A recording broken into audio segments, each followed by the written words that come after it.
Salut tout le monde, j'espère que vous allez bien. Et oui, comme chaque année, c'est l'heure du bilan. Et oui, le bilan de cette saison de Ligue 1 qui avait commencé, qui a vu la victoire encore du Paris Saint-Germain, avec notamment une surprise, hein, le Stade Brestois. Il y a eu également des descentes avec Clermont, avec Lorient, avec bien sûr on ne sait pas encore, entre Saint-Étienne et Metz. L'Olympique lyonnais, avec cette folle épopée concrètement. On peut parler aussi des clubs en Coupe d'Europe. Tout ceci, bien sûr, nous allons en parler dans cette émission bilan de tout ça. J'en profite d'ailleurs pour vous dire qu'il y aura également un débriefing, le dernier débriefing club de la saison. Ça sera samedi, voilà, le Real affrontant le Borussia Dortmund. Donc on aura un débriefing qui vous sera proposé et qui vous sera donc permettre justement de faire le bilan également de ce qu'il en est. Et puis dans cette vidéo que je vais vous proposer là, c'est vrai que je vais faire un point également sur les affaires qui vont nous tenir en haleine aussi durant l'intersaison et notamment les droits télé. Parce que, alors je vous parle, voilà, il n'y a toujours pas de diffuseur pour les prochaines saisons. On ne sait toujours pas qui diffusera la Ligue 1 entre 2024 et 2029. Voilà. Donc avant toute chose, on va commencer avec le classement de la Ligue 1, avec donc le Paris Saint-Germain qui est donc avec 76 points remporte le championnat. Donc avec la nouvelle organisation de la Ligue des Champions, Monaco et Brest donc montent donc dans la valise, dans la voiture Ligue des Champions. Donc il y aura trois clubs déjà qualifiés pour la Ligue des Champions la saison prochaine, donc Paris, Monaco et Brest. Lille, lui, devra passer par un tour préliminaire de Ligue des Champions pour se qualifier directement. Cinquième, et qui ira d'ailleurs donc en Europa League, ça sera avec donc l'Olympique lyonnais, ce sera donc l'OGC Nice et l'Olympique lyonnais. Et enfin la septième place qui sera donnée par le Racing Club de Lens avec l'Europa League Conférence. Voilà. Donc après, on a Marseille qui était huitième, Rennes qui est dixième. On peut noter d'ailleurs que l'effet Chelsea n'a rien fonctionné à Strasbourg parce qu'ils sont 13e du championnat. Et donc, Antoine Comboiré, lui, a réussi sa mission puisque Nantes est toujours en Ligue 1. Par la suite, voilà, il y a deux clubs qui vont descendre directement, c'est Lorient et Clermont. Pour le FC Metz, comme je l'ai dit, il y a dernier match de barrage. Saint-Étienne donc fera face au FC Metz en fonction du résultat. Soit Saint-Étienne monte en Ligue 1, soit tout simplement, Metz restera, lui, en Ligue 1. Voilà. Alors, qu'est-ce qu'on peut dire déjà de ce championnat? Je vais vous donner une statistique qui est assez révélateur. C'est tout simplement l'écart entre le premier et le deuxième. Et oui, c'est assez révélateur de quelque chose. C'est qu'est-ce que va nous donner cette situation. Alors, on va regarder justement les trois derniers titres qui ont été proposés et on va regarder concrètement l'écart entre le premier et le deuxième. Voilà, tout simplement. Donc nous allons observer tout ça, nous allons l'analyser, décortiquer. Je ne sais pas pourquoi d'ailleurs quand je clique sur ça me démultiplie les chiffres, ça serait impressionnant. Alors on va prendre tout simplement la saison dernière. Le Paris Saint-Germain était à 85 points et Lens en était à 84. Marseille était troisième avec 73. Après Rennes était quatrième, Lille, Monaco, Lyon.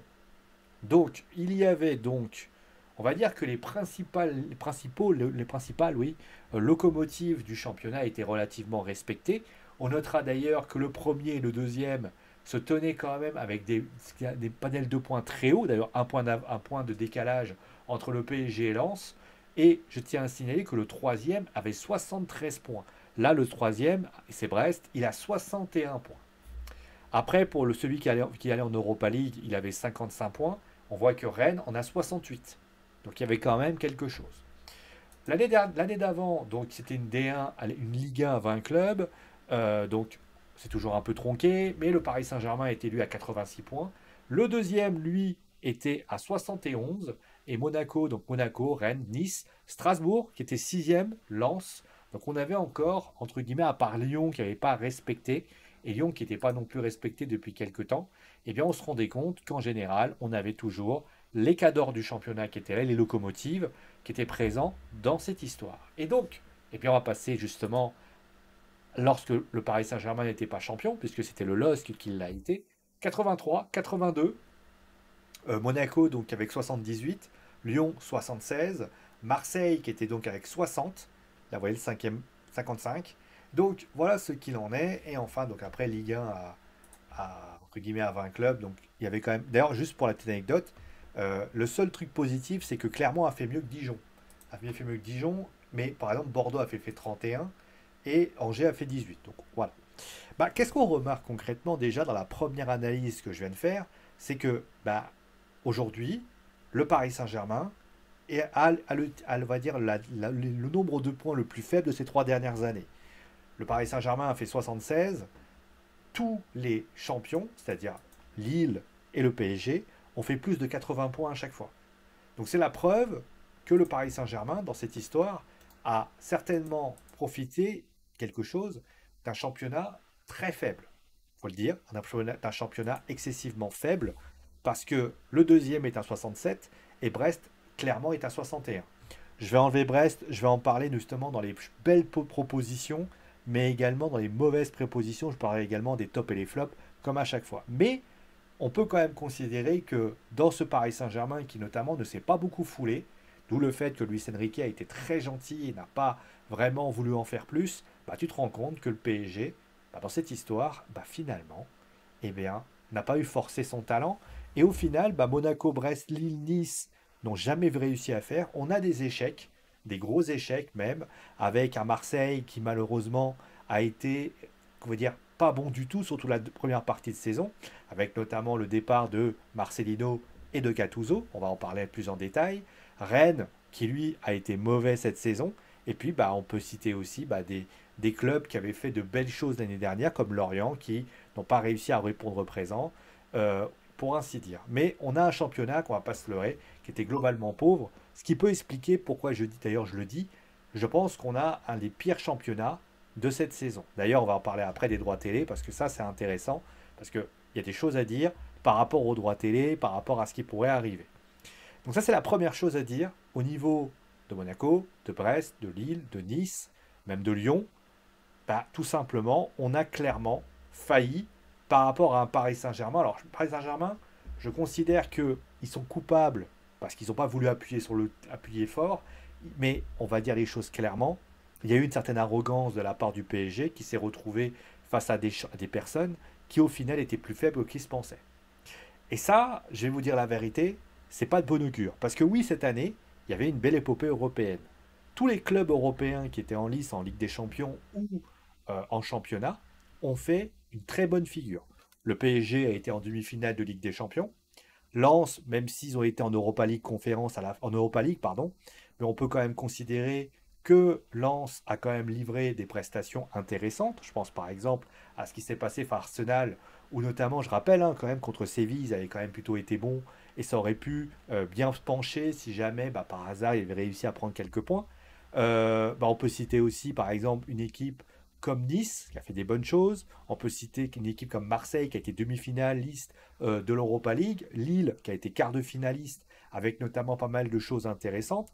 Et au final, bah, on a un championnat qui a été bien représenté. Et notamment, on savait que les Pays-Bas pouvaient récupérer la fameuse place indice UEFA. Je crois que c'est la cinquième place. Bah, il n'en est rien, parce que finalement, dans cette situation où les clubs français auraient pu plonger totalement, bah, là, ils ont répondu présent. Et ça, c'est une bonne chose. Justement, au niveau des points positifs, on va commencer aussi à féliciter bah, les clubs qui ont joué vraiment le jeu. Je pense par exemple à Monaco, je pense par exemple à Lille, je pense par exemple à Lyon. On va parler comme déjà de Brest, bah, tout simplement de Brest. Bah, Brest, pour moi, ça a été une vraie bonbonne d'oxygène. Franchement, alors certes, moi la seule crainte que j'ai, c'est la saison prochaine, parce que bien évidemment, ils sont dans une situation où il va pas falloir se planter. Il va falloir faire attention avec les joueurs qui sont présents, attention à ce qui pourrait partir. On sait que bah, il y a le risque de perdre notamment un certain Pierre Lesmelou, par exemple. Lesmelou, c'est quand même quelqu'un qui a fait des belles choses à Brest. S'ils perdent un Pierre Lesmelou, est-ce qu'il pourrait aller quelque part? Ça serait une grande question. On a notamment du côté, eh bien, donc ça, ce serait une grande question. Et surtout, bah, est-ce que le club a suffisamment les épaules pour tenir une Coupe d'Europe? Parce que l'année prochaine, il ne faut pas oublier que, contrairement à cette année, Il y aura plus de matchs en Ligue des Champions, puisque le calendrier va faire que ça va aller jusqu'au mois de janvier. Et donc ça veut dire que la situation fait que si Brest se retrouve 15e, 16e, 17e du championnat, là peut-être va falloir décider de ce qui va se passer. Il va y avoir un gros volume à épuisement, parce que oui, on le sait, la Ligue des Champions, le championnat va être très compliqué. Alors certes, Brest aura un avantage, c'est que concrètement, oui, je sais, ça me gratte et c'est pour ça que je me gratte. Il y a également, à juste titre, le championnat qui sera d'ailleurs, on va dire, un peu plus large par rapport notamment aux Jeux Olympiques. Et bien évidemment, je vais terminer avec ça, le fameux moment avec, finalement, ils n'ont pas réellement de joueurs internationaux qui vont commencer. Donc ça, c'est une grande question. Mais revenons à ce que je disais. Voilà, je me mets bien. Je pense que Brest est dans une situation où on ne sait pas ce qui va arriver. La deuxième équipe qui m'a beaucoup plu également, je trouve que c'est Lille, parce que Lille, j'ai trouvé que les Lillois ont livré une prestation très bonne. Moi, j'ai beaucoup aimé le.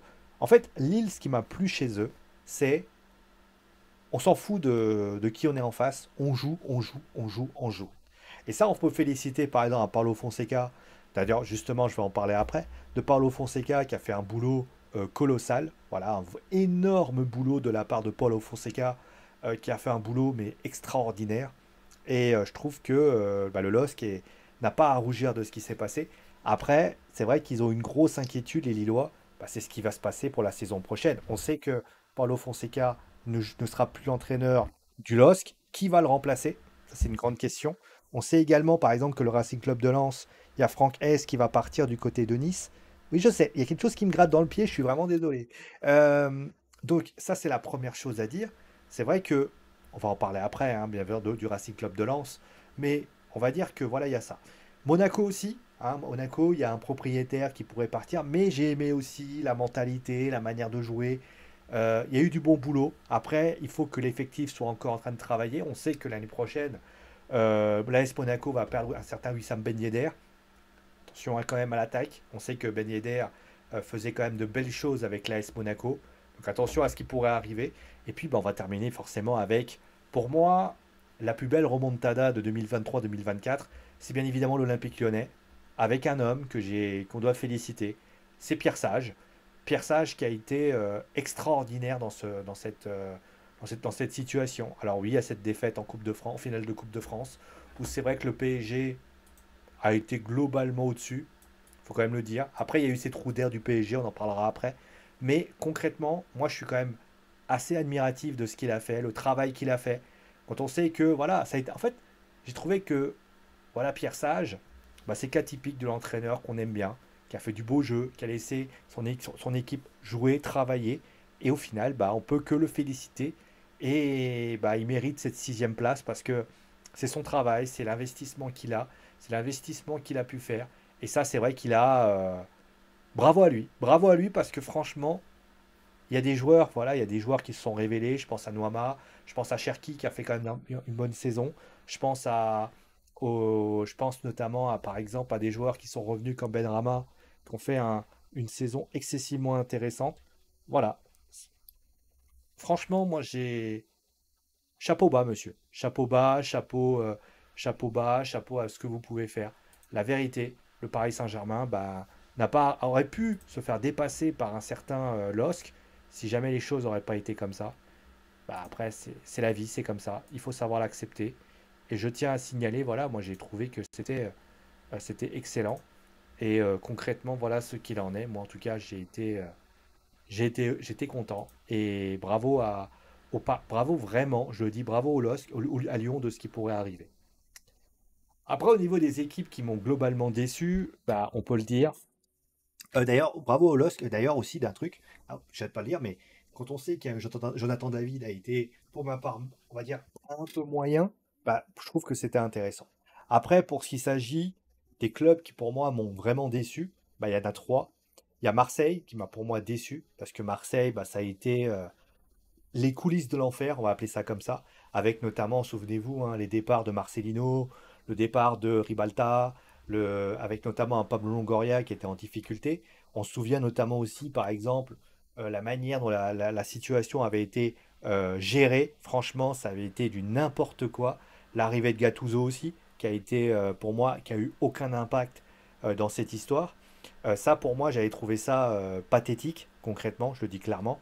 Voilà, moi j'ai trouvé que Marseille, cette année, il n'y avait pas de jeu, il n'y avait pas d'envie. Alors oui, il y a eu un léger mieux avec Jean-Louis Gasset, mais en fait, moi, il y a un truc qui me gêne, c'est qu'on a quand même fait appel à un entraîneur de 76 ans, je crois, ou un truc comme ça.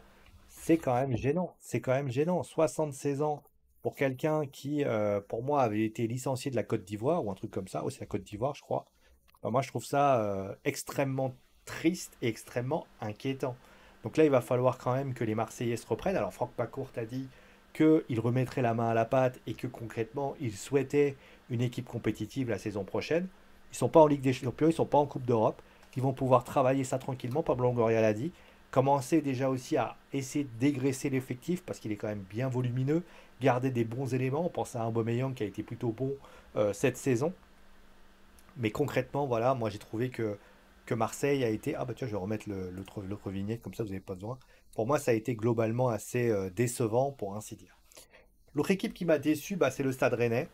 Moi, je les voyais vraiment dans une situation positive. Je pensais réellement qu'ils allaient réussir. La vérité, je pensais réellement qu'ils allaient réussir. Mais au final, bah, l'Olympique de Marseille et Rennes n'ont pas été à la hauteur du tout de leur rendement. Voilà, c'est comme ça. C'est le football, hein. Des fois, on réussit, on réussit pas. Moi, je trouve que voilà, ils ont fait un recrutement, moi, qui me paraissait cohérent. Jérémy Doku n'a jamais été réellement remplacé et ça s'est globalement bien senti au vu du niveau de ce qui s'est passé. Bah, au final, voilà, et on peut que être triste de ce qui s'est passé dans cette histoire, pour ainsi dire. Voilà.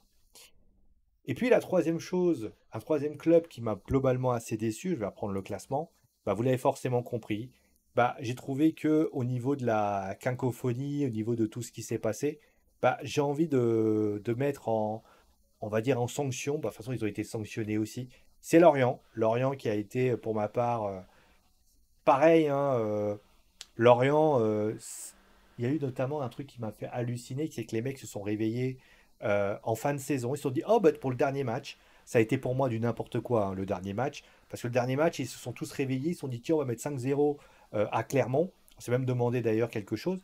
Et puis finalement, eh bien, bah oui, mais c'est bien, mais si tu avais réussi à mettre 5-0 à Clermont, bon, après, peut-être que Clermont avait plus vraiment rien à foutre de ce qui s'est passé. Bah, j'ai envie de dire, pourquoi tu t'es pas réveillé avant?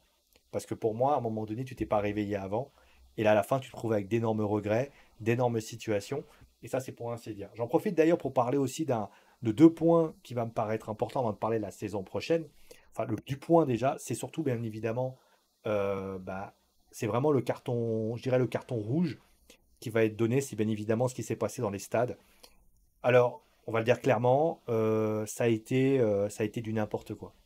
On a vu ce qui s'est passé en finale de Coupe de France avec notamment ces bus qui se sont rencontrés, pour ainsi dire. Je sais que j'ai déjà fait une vidéo sur les violences en ce moment en France. On va le dire clairement, la France va très mal. La France est dans une situation. Alors oui, je sais, il y a dans la liste des supporters qui sont allés là-bas, il y a certainement 98% des supporters qui se comportent très bien. Et ça, il faut le dire. Mais la réalité, c'est qu'il y a 2% qui foutent la merde. Et pour moi, ce qui est triste, c'est pas que les 2% foutent la merde, parce que ça, bah, c'est une réalité, c'est le football, c'est comme ça. Mais concrètement, moi, ce qui me rend le plus triste dans cette histoire, c'est le fait que bah, il y a des clubs qui les défendent. Parce que quand je vois, par exemple, les déclarations du PSG, mais également les déclarations de l'Olympique Lyonnais, bah, tu as envie de dire, bah, l'Olympique Lyonnais a dit, bah non, mais nous, on a fait ce qu'on avait à faire. Quand est-ce qu'on va arrêter de défendre excusez-moi, ces bandits, ces agresseurs, vous appelez ça comme vous voulez. Ok, il y a eu deux bus qui se sont retrouvés au même endroit, au même moment. À un moment donné, vous êtes, avant d'être supporter, je vais poser, je sais que je ne vais pas me faire des ennemis, pas faire des amis, mais avant toute chose, avant d'être des supporters, avant d'être finalement, avoir l'amour de votre club, ce qui est votre droit, et honnêtement, moi je suis honnêtement admiratif notamment de l'engouement des supporters de football, avec notamment par exemple des tifos, avec notamment les chants, avec finalement, moi je suis toujours très admiratif quand par exemple à Lens on chante les corons. Vous voyez, moi je trouve ça extraordinaire. Après, oui, à Lens, on peut aussi signaler que quand, par exemple, Eli Wahi était en difficulté, c'est pas la bonne idée de le siffler. Mais bon, ça reste des sifflets, c'est pas grave. Par contre, moi là, je trouve ça inadmissible. C'est l'agression sur Fabio Grosso, où tu vois notamment tout le monde, et quand je dis tout le monde, je pense par exemple au club, au pouvoir public, quand tu vois par exemple la réponse de Jean-Michel Aulas, où tout le monde dit il faut sanctionner. Je rappelle que Jean-Michel Aulas a été le premier à dire ah non, mais il faut pas, parce que finalement, la bouteille de paillettes, c'était pas grave. Enfin, excusez-moi, alors oui, c'est pas la même teneur, il y a eu un. Mais si Dimitri Payet avait fini dans le coma, littéralement, il aurait dit quoi? Faut arrêter à un moment donné de minimiser. Après, moi, ce que je dis, c'est que tant qu'on n'aura pas une. Comment on appelle ça? On n'aura pas un consensus avec tous les clubs, avec tout le monde qui dit mon premier problème, ça va barder pour votre gueule. C'est ce qu'ils ont fait en première ligue. Et ça, c'est les mêmes choses. Alors, oui, alors souvent d'ailleurs, l'argument aussi des supporters, c'est de dire regardez ce qui se passe en Espagne.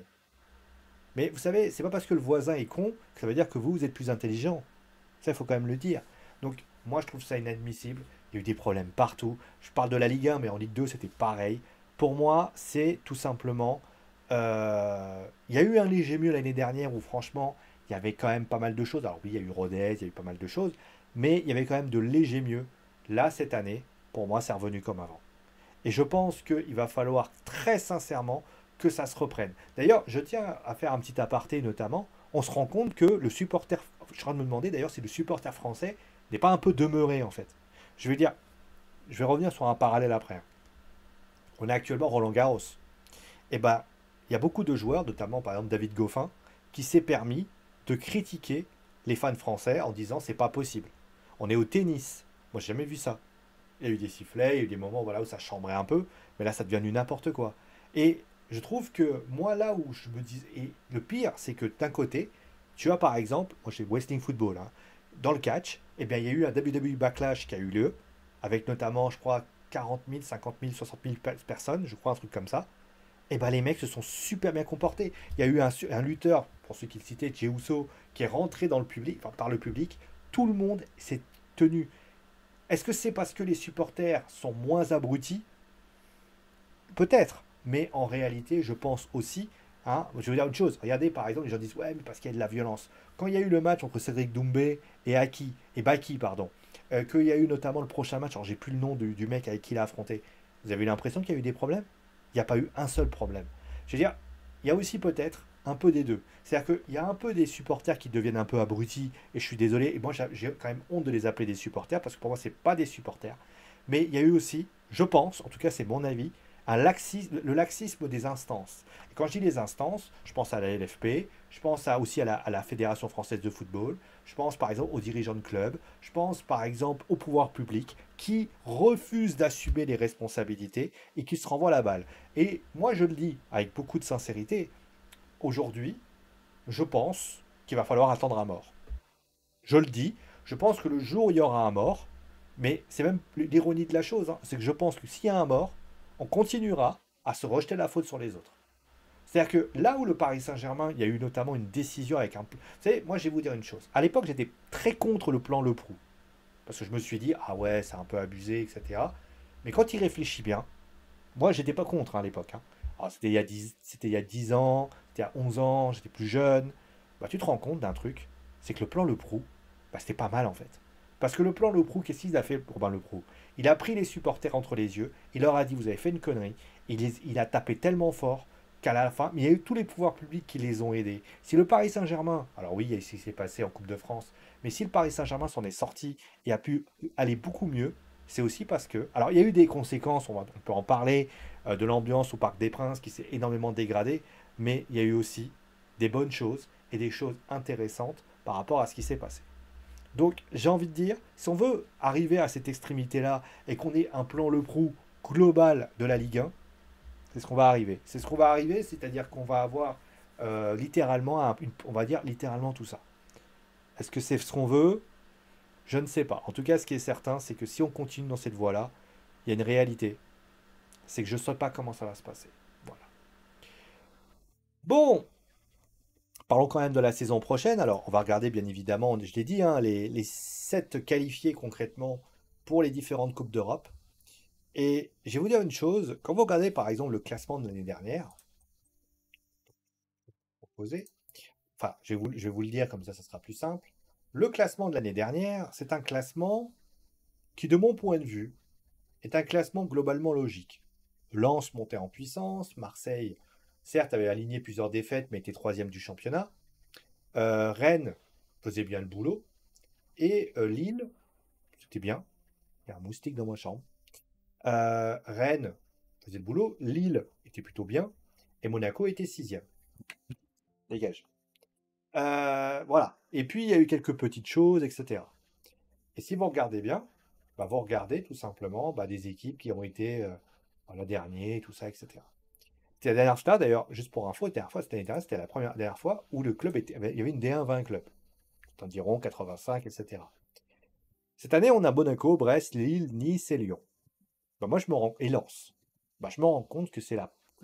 Étonnamment, attendez, je vais mettre un truc parce que là, ça commence à me saouler de le voir bouger. Bougez pas, ça va prendre 30 secondes. Bougez pas.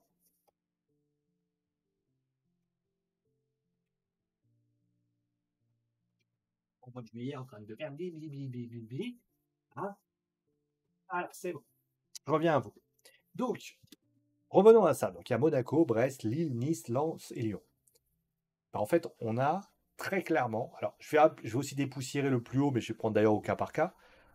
Pour le Paris Saint-Germain, comment va se passer l'après Mbappé? Comment le Paris Saint-Germain va réussir à faire quelque chose? D'ailleurs, il y a une information qui vient de donner. Le FC Nantes vient d'avoir un encadrement de masse salariale. Ça commence. Donc le Paris Saint-Germain, voilà. Monaco, il y a les investisseurs. Comment ça va se passer? Est-ce que Monaco va pas perdre ses investisseurs? On n'en sait rien. Aujourd'hui, c'est comme ça. Quid de Brest, qui aujourd'hui ne sait pas comment on va gérer la Ligue des Champions par rapport à ça. Le LOSC, on a perdu Paulo Fonseca, Lenny Euro va-t-il rester? Est-ce que Lucas Chevalier va pas se retrouver à être parti aussi? Il y a pas mal d'interrogations par rapport à ce qui pourrait se passer. Nice, il y a l'arrivée certainement de Franck Hez qui va arriver, c'est positif, mais qu'est-ce qui va se passer du côté de Nice? Les Lyonnais, on a sait qu'il y a eu l'épopée Pierre Sage, mais la question c'est est-ce que cette épopée qui a eu lieu cette saison va se traduire vers la confirmation la saison prochaine? Et puis le RC Lens, aujourd'hui, qui notamment pourrait faire venir Uli Steele ou Lucas Lesner, mais la réalité c'est qu'on a fait une vidéo, d'ailleurs il y a eu pas mal de petits messages, avec Arnaud Pouille on ne sait pas trop. Donc là on est certainement dans une Ligue 1 où bah, les 7 prétendants à une compétition européenne sont tout simplement, enfin les 7 participants à une compétition européenne, sont certainement les 7 participants les plus instables qui soient. Là où l'année dernière on avait certes des petites choses, là on avait vraiment une vraie assise.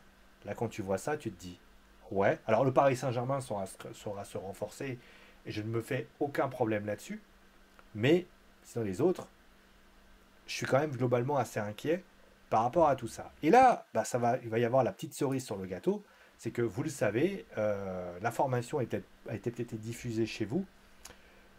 Beaucoup de gens disaient, bon, Bein va faire, grâce à la présence de Monsieur du président de la République, Emmanuel Macron, va finir par acheter, bah, tout simplement parce qu'il y a le Paris Saint-Germain, va finir par acheter, va acheter les droits de la Ligue 1 je crois qu'il parlait d'un auteur de 700 millions d'euros. Donc tout le monde se disait, bon, écoute, 700 millions d'euros, plus les droits internationaux, ça va nous donner aux alentours, je sais pas, de 800 à 850 millions d'euros.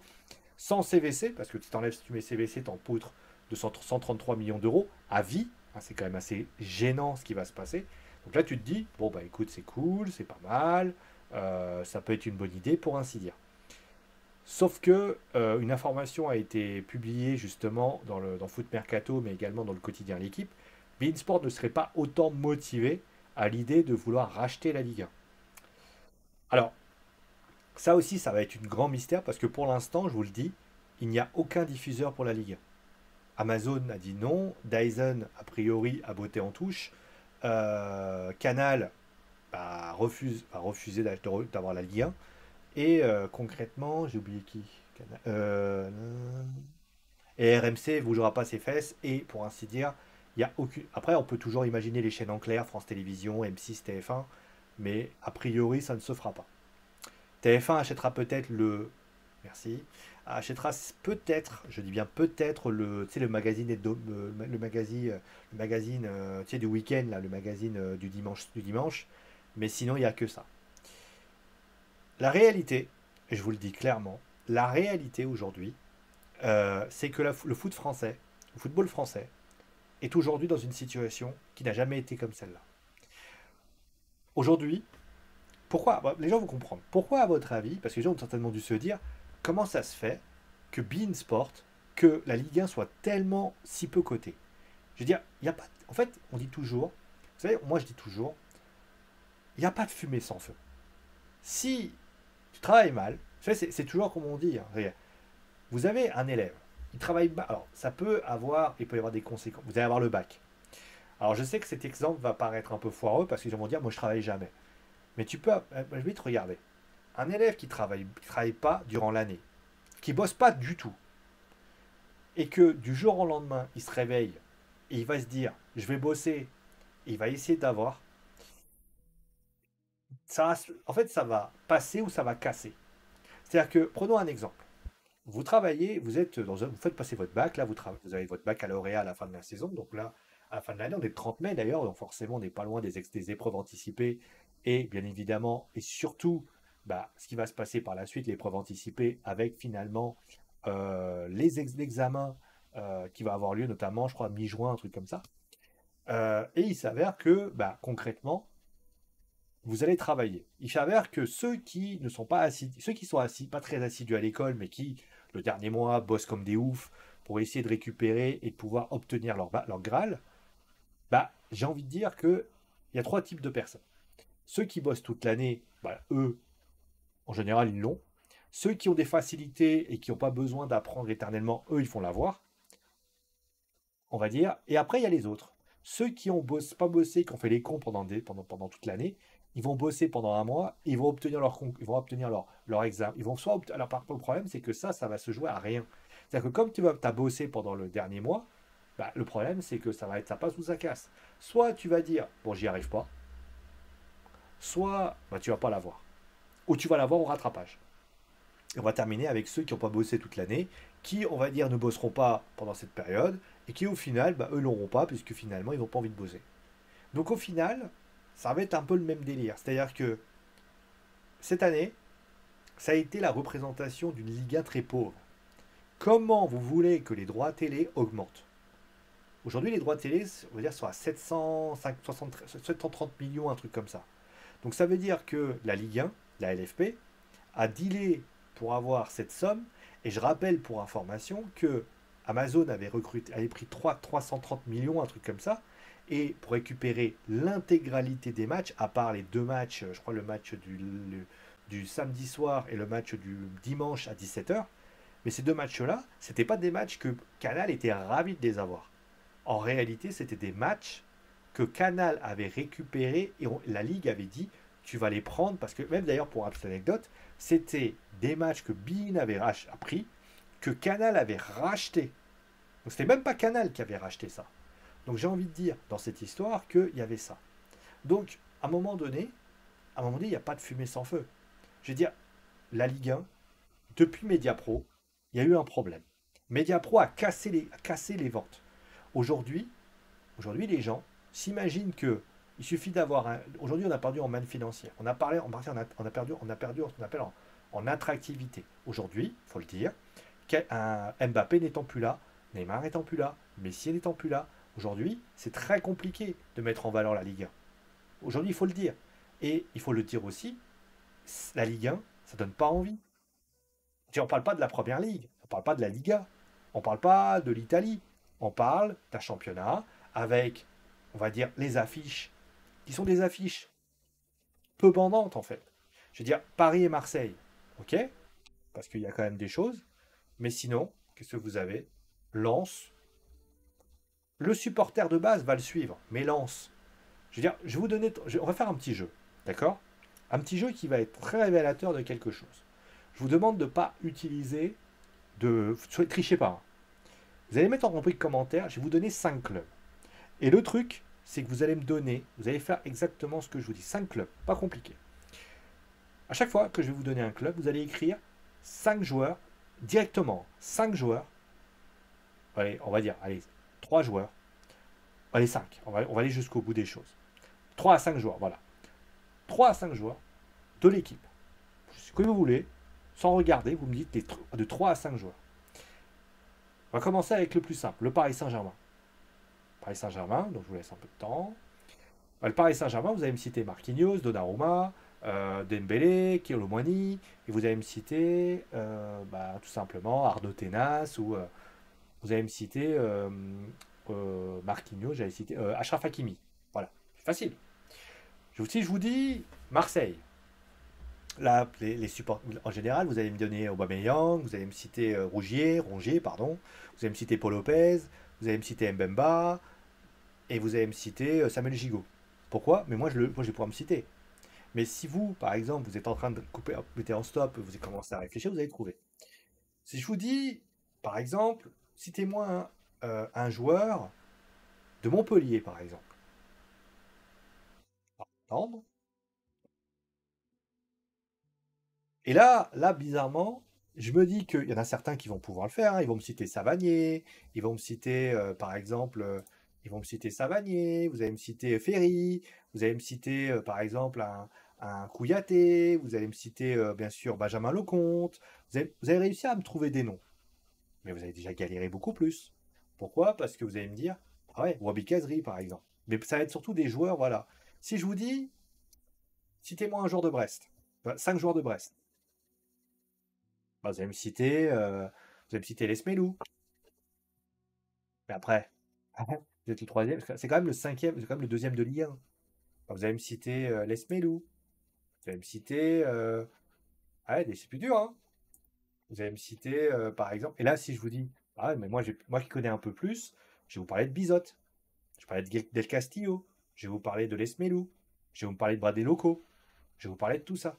Donc, la réalité, c'est que même moi, j'ai un peu plus galéré parce que voilà. Et là, on va aller jusqu'au bout des choses. On va prendre, c'était moi un genre de messe. Alors, les gens qui suivent Metz, ils vont me citer Miko Tadze, qui normalement, vous allez me citer Ukidja.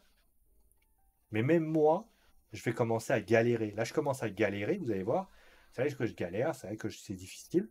Et là, vous allez dire, voilà. Mais en fait, le truc, c'est que vous, si vous galérez, imaginez le supporter qui a pas de club de foot, qui regarde le foot comme ça. Parce qu'il ne faut pas oublier qu'il y a des supporters de football qui aiment Marseille, qui aiment. Mais avant toute chose, on est des consommateurs de football. Vous pensez réellement que le supporter de football qui regarde ça, dont je suis, pensez réellement que je m'intéresse à un Reims. Je peux citer. Un Reims. Alors, je sais trouver un Reims-Metz, voilà.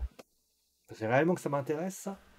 Pensez réellement que moi, un Strasbourg-Nice, ça m'intéresse? Vous me demandez comment Strasbourg joue, j'en sais rien. Parce que oui, je vais savoir, je vais dire, bon, bah voilà, c'est un peu abstrait, mais c'est des spécialistes.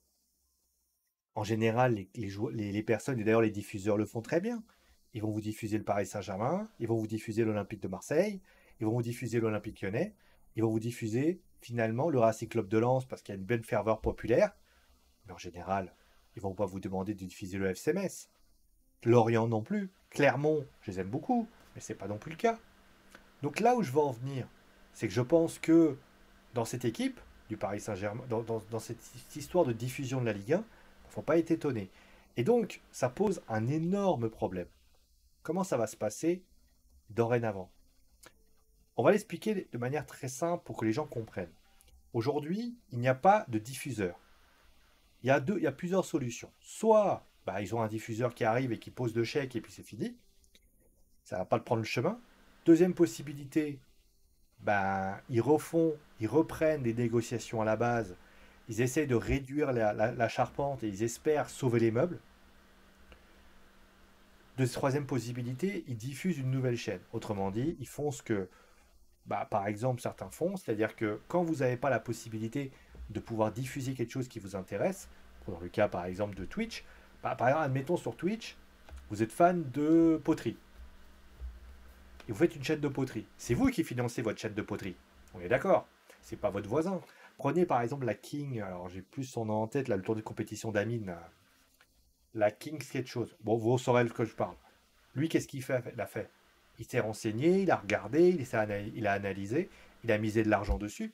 Mais qu'est-ce qui a été le diffuseur? C'est Twitch. Aujourd'hui, ça voudrait dire quoi? Ça voudrait dire qu'il faudrait diffuser toutes les rencontres de Ligue 1 sur Twitch. Alors, Il y a une fédération qui l'a fait dans le catch. C'est la TNA. Ils l'ont fait. Honnêtement, c'est pas avec les subs que vous allez réussir à pouvoir garnir. Alors c'est bien, hein, les chaînes Twitch, etc. Mais ça marchera jamais. Donc, ce que je veux dire par là, c'est que je pense que de la part des droits télé, je pense qu'on est dans une situation qui est relativement assez logique. En prenant du recul, on se rend compte malheureusement que la situation est cataclysmique. C'est dur à dire. Parce que la situation fait que on n'a pas été à la hauteur de ce qui devait se faire. Est-ce que c'est inquiétant? Oui. Est-ce qu'il faut s'alarmer? Oui. Et je pense que les clubs de Ligue 1 vont s'alarmer. Après, la grande question qu'il va falloir se poser, c'est est-ce qu'il c'est possible de sauver les meubles?